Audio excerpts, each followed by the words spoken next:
अष्टम के पुण्यार्जक हैं श्री कांता मोदी परिवार सीकर दीमापुर। ग्रंथराज भावना 2:63 में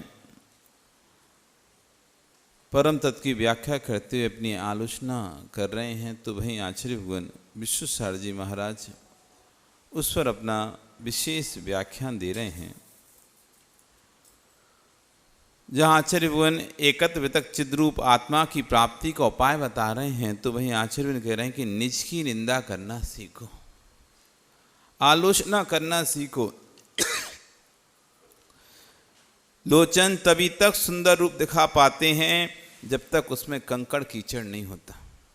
आँखों से तभी तक हम अच्छे से देख सकते हैं जब तक उसमें आँख में कुछ गया नहीं है। यदि आँख में कुछ चला जाए, कभी गया आपकी आँख में कुछ, कोई बाल चला जाता है कभी कभी छोटा सा, अथवा कोई तिनका चला जाता है, या फिर कभी सो उठते हैं तो कीचड़ सब, तो आँख चिपक जाती है, तो फिर धुंधला धुंधला दिखता है। कैसा दिखता है? धुंधला धुंधला दिखता है। आँख में कुछ हो गया अथवा आँख में कोई खराबी आने लगी, मोतियाबिंद हो गया, कांचिया बिंद हो गया, तो कैसा दिखने लगता है नरेश? धुंधला सा दिखने लगता है। लोचन साफ नहीं होने पर बाहर का दृश्य साफ नहीं दिखाई देता। जब बाहर की आंख साफ नहीं होगी तो बाहर का दृश्य नहीं दिखाई देता, तो फिर जब तक अंदर की आंख साफ नहीं होगी तो भगवान आत्मा कहां से दिखाई दे जाए?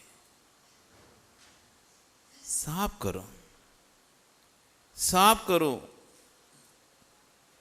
जो भी हम गलतियां कर रहे हैं उनका पश्चाताप करो, साफ करो, साफ करो। जो भी हम गलतियां कर रहे हैं उनका पश्चाताप करो। जब तक सफाई नहीं है, जिन स्थानों पर साफ सफाई नहीं होती वहां भगवान विराजमान नहीं किए जाते। जिन स्थानों पर साफ सफाई नहीं होती वहां भगवान विराजमान नहीं किए जाते। जिनकी अंतरंग की आत्मा की सफाई नहीं होगी वहां भगवती आत्मा विराजमान नहीं हो पाएगी। भगवान को देखना है, आत्मा का अनुभव करना है, तो फिर सफाई करना पड़ेगा। हम कितना आचरण प्रतिकूल कर रहे हैं, मोक्ष मार्ग में आकर भी मोक्ष मार्ग के अनुसार काम नहीं कर रहे, जैन कुल में आकर भी जैन कुल के अनुसार काम नहीं कर रहे हैं। इसी बात को आज आचार्य कह रहे हैं इस श्लोक के माध्यम से कि हे प्रभु, मैंने मोक्ष मार्ग को प्राप्त करके भी यदि मोक्ष मार्ग के प्रतिकूल आचरण किया है, उसके विरुद्ध आचरण किया है, धर्म के विरुद्ध आचरण किया है, तो ये सारा आचरण प्रभु मेरा मिथ्या हुए। मैं इसकी आलोचना करता हूं, मैं प्रत्याख्यान करता हूं उन कार्यों का जिनसे धर्म की हानि होती है।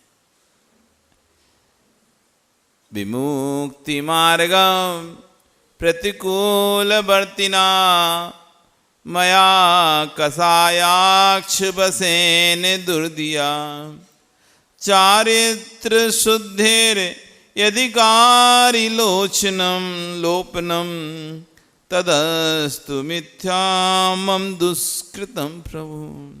हे प्रभु, हे नाथ, विमुक्ति मार्ग, विमुक्ति यानी जिससे मुक्ति मिलती है, उस मार्ग के यानी मोक्ष मार्ग के प्रतिकूल वर्तिना, मैंने प्रतिकूल आचरण किया हो, मोक्ष मार्ग के अनुकूल आचरण नहीं किया हो,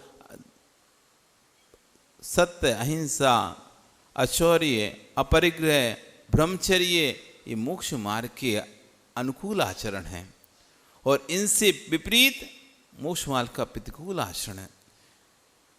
क्षमा आदि दह धर्म, ये मोक्ष मार्ग के अनुकूल आचरण है।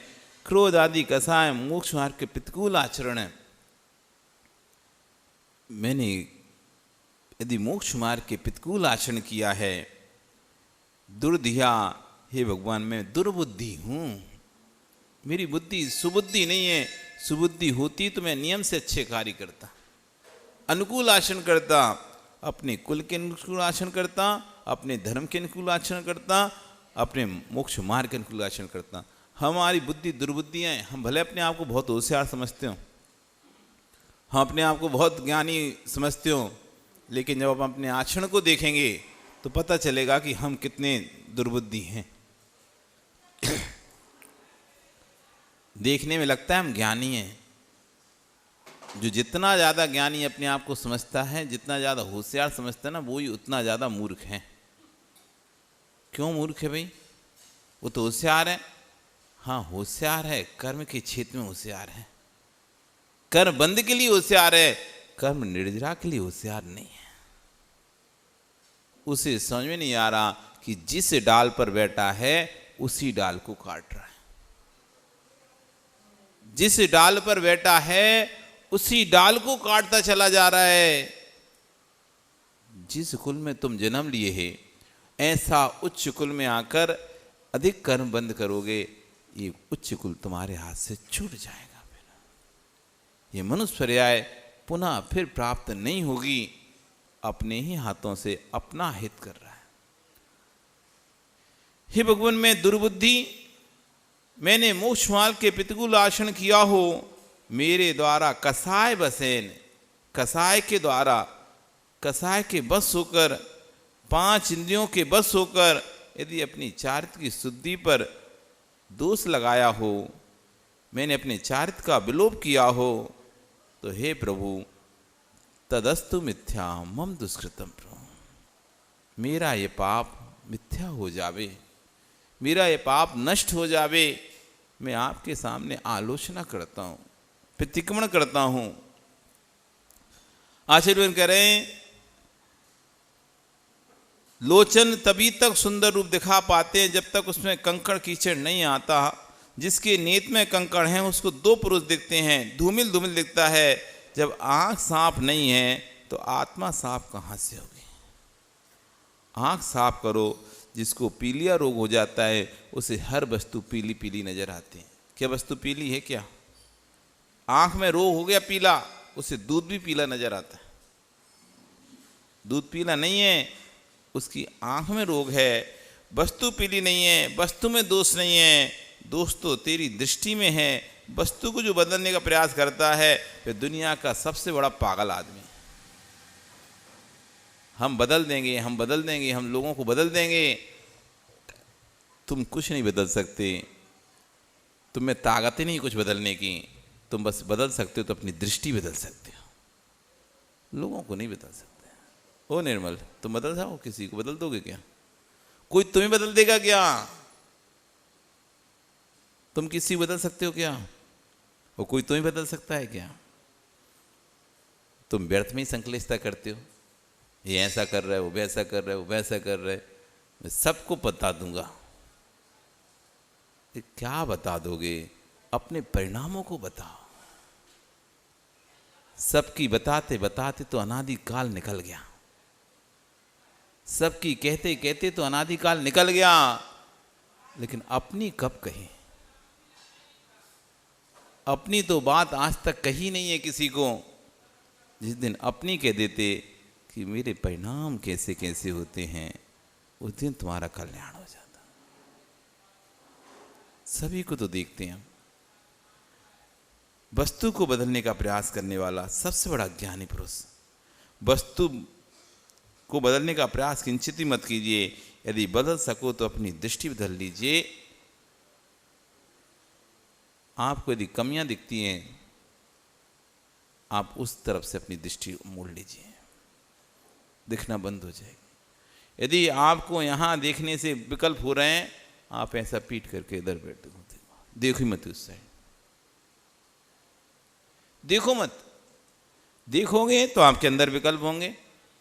आप अपनी दृष्टि बंद कर लो, आप आंख बंद करके बैठ जाओ।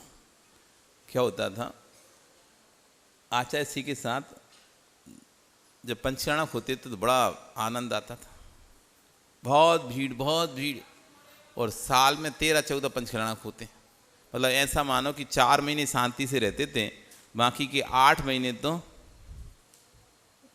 5 दिन का पंचकर्णक, फिर 5 दिन का बिहार, फिर 5 दिन का पंचकर्णक, फिर 10 दिन का बिहार, फिर 5 दिन का प्लान, फिर कभी 15 दिन का बिहार, फिर 5 दिन का, ऐसे करके पूरा 8 महीना पूरा पूरा बिहार में निकल जाता। अब पंचकर्णक की में एक प्रक्रिया आती है तब कल्याणक की। तब कल्याणक के बाद जब मोक्ष करना आता है, उसके सुबह सुबह भगवान का हार होता है। और आहार की प्रक्रिया ऐसी रहती है कि एक बड़ा सा स्थान पर या उसी पंडाल में क्या करते हैं, भगवान को आहार कराते हैं, या फिर बाहर कहीं एक लगाते हैं तो वहाँ आहार कराते हैं, और सबसे बोलते हैं कि 16 पहन के आओ, 16 पहन के आओ। तो उधर का तो समझ लो, अब कोई कारपेट पे चल के आ रहा है 16 पहन के, तो कोई जूतों चप्पलों पे चल के आ रहा है 16 पहन के, कोई कैसी आ रहा है, कोई कैसी आ रहा है, और आ रहा है वो तो कोई भगवान तो कुछ बोलने वाले नहीं है वैसे भी। और वहाँ भीड़ पे भीड़ लगती जाती है, वो चारों तरफ बढ़िया सजाते हैं तो कपड़ा से ही सजाते हैं, बाउंड्री बना दी तो कपड़ा से बना दी, चार तरफ टेंट ही टेंट है, कपड़ा ही कपड़ा है, हर जगह तो कपड़ा कपड़ा रहता है। अब हम लोग बैठे बैठे देखते, देखो ये छिल रहा है, देखो ये छिल रहा है, ये देखो ऐसा जा रहा है। अब वो हटाने में ही कोई ए हट पकड़ के हट, दूर हट, मैं 16 में, तब हंसी, तो 16 में उसी को हटा के मैं 16। तो ऐसे करके वहाँ पर फिर उसी बीच में पंडित जी पहुँच गए। अभी तो सुबह से लेके शाम तक करा ही रहे हैं, फिर उसी बीच में माइक लेके पहुँच जाते हैं बीच में सबके।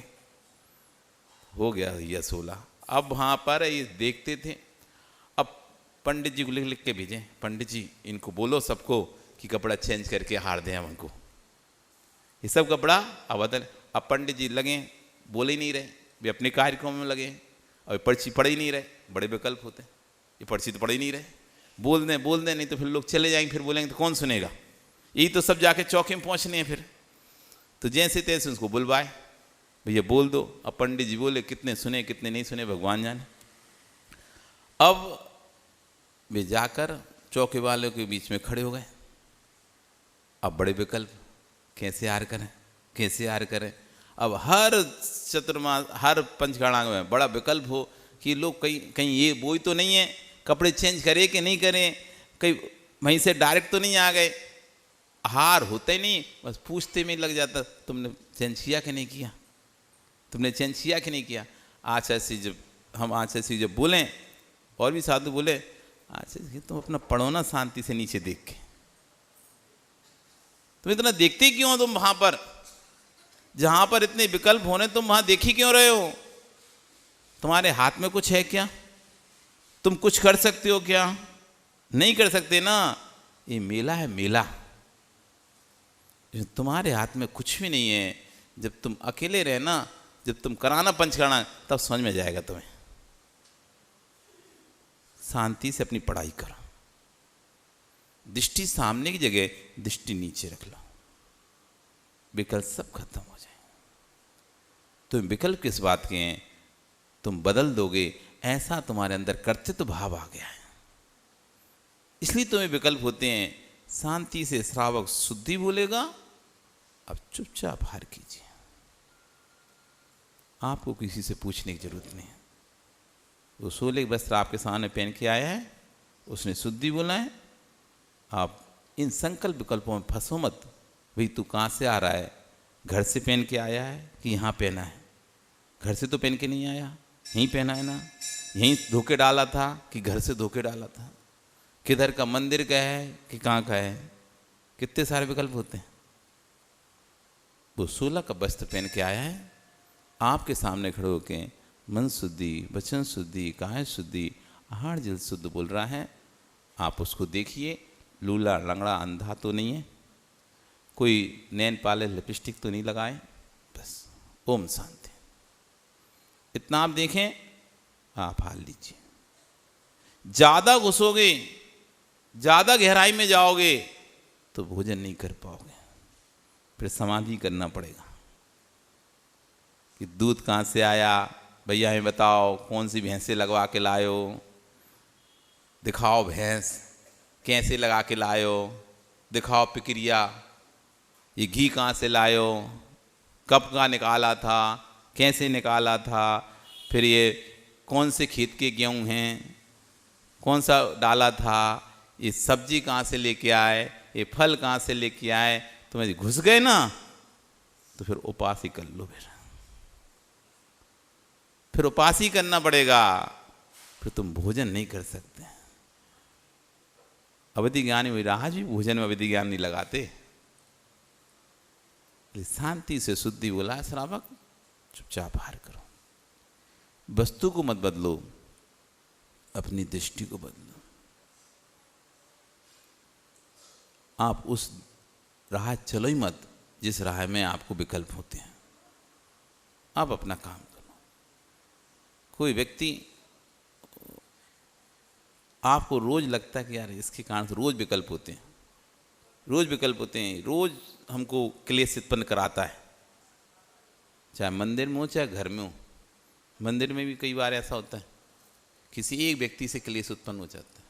होते हैं ऐसे कुछ व्यक्ति जिनके आने से ही क्लेश हो जाता है। जो आ जाए सोई क्लेश, सबके मन खराब हो जाते हैं, क्लेश हो जाता है। तुम्हें पता है उसका आने का समय, आप तो अपनी आंख बंद करके शांति से माला पीने में देखोगे नहीं कब आया कब चला गया। वो आया दर्शन करके चुपचाप चला गया, तुम्हें पता ही नहीं चला कब आया कब चला गया। वो तुम आँख खल के इंतजार ही करो, अब आ रहा होगा, अब देखो अब क्लेश होगा, अब आ रहा होगा, अब क्लेश। तुम जान के बैठे सोच रहे हो कि अब आएगा वो क्लेश करेगा, अब आएगा हम भी क्लेश करेंगे उसके साथ। पहले से तुम तैयार हो कि वो कब आ रहा है, आज अभी तक नहीं आया, और नहीं आएगा तो भी तुम्हें बड़ा क्लेश होगा, अभी तक कहाँ नहीं आया। अब फिर मुझे भी जाना, बाद में आएगा तो पता नहीं ये लोग तो और निपट नहीं पाएंगे उससे। मैं हूं तो मैं तो फिर भी उसको डांट दूंगा, नहीं नहीं हो गया अभिषेक, अब नहीं कर सकते। अब ये तो जानते भी नहीं वो आएगा कोई इनके सामने कर गया तो यही क्लेश हो रहा है। ओ अशोक,